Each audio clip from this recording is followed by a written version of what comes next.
female journalists. They are really doing well, and we need to hear their voices because they are advocates. They are also a voice for the voiceless, as we've said. So it's very good to be, they have to be carried along, they have to be on board.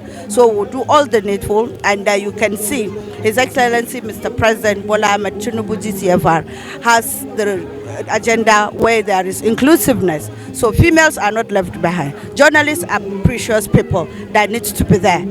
And then you can see the representation from the Ministry of Information and also Women Affairs to see how females are so important, how journalists are really important and critical to the nation. So to hear the voices of the women journalists, NAWOJ are really doing great, and we really appreciate them, and we are ready to support them to do more and better for the nation. Thank you so much. As mother in FCT, what word will you be telling mothers in FCT? Mother of the FCT, I always used to tell them that we know the administration of His Excellency Mr. President is really doing great, and I want them to be more patient to see the outcome. We are reaching the second year anniversary, and then from our own side, the FCT, as I can tell you now, we have over 23 works that we're about to commission with the approval of His Excellency Mr. President. So we are really doing great in the nation. We are doing great in the nation capital. We are doing great in the satellite town, and also in the socio-economic development of the nation at large.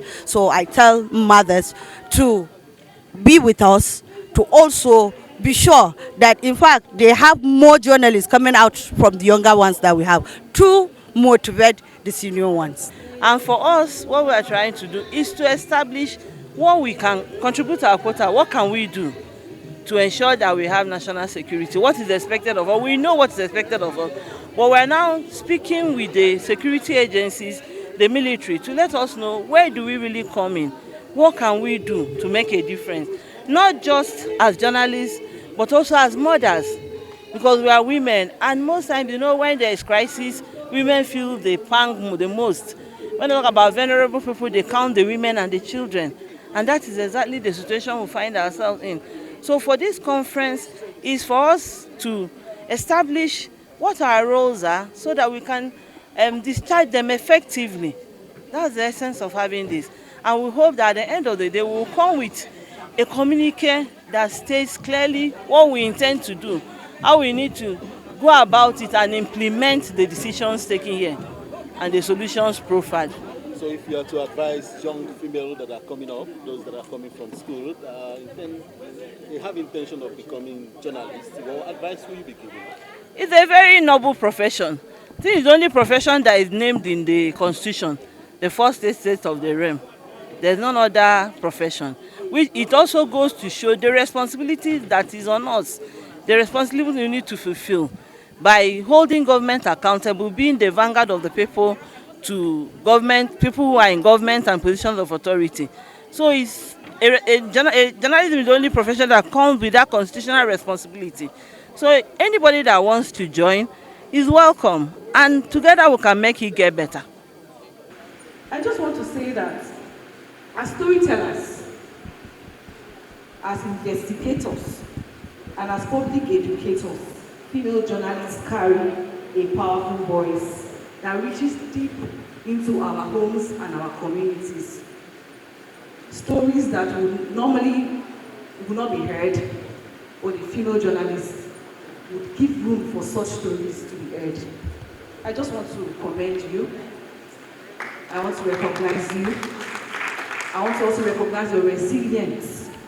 Because as a woman who is in a male-dominated area, I understand what it feels like to be a woman and being a journalist. So I commend you today. I admire your strength. We see you. The entire Nigerian police force are always here to work hand in hand with you to ensure we have a safer society. Thank you. National security discourse omits media actors except when discussing sensationalism and misinformation.